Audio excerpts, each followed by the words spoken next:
Welcome back to remote learning lesson number 15, algebraic relationships. Again, thinking about what that relationship means. We are going to be taking this word problem and we're going to put it into equation and then put them into our table and identifying the independent and dependent variable. So, Joe has X books. I have 10 fewer books. So my equation for that is going to be if Joe has X, again, that's not going to change. I have 10 fewer. Remember, the word fewer represents a negative situation or a subtraction symbol. That is the X minus 10 to get me how many books that I have, which is going to be Y.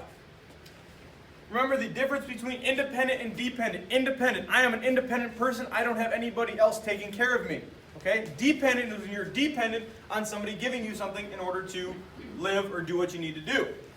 All right? So my independent variable in this case would be Joe's books.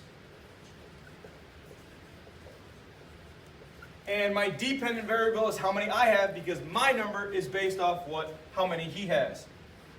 Me. So to take this table, if Joe has 10 books, I'm going to take this number and I'm going to substitute it in for the X variable.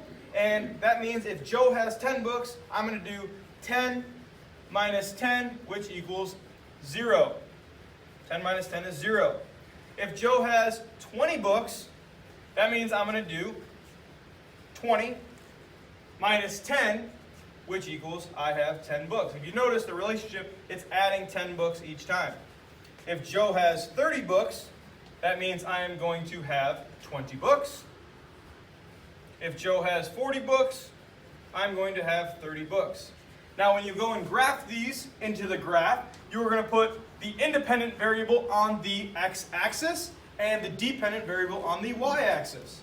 And you're going to follow it up, and if you notice, it'll create a straight line going up. Stay tuned for number 16.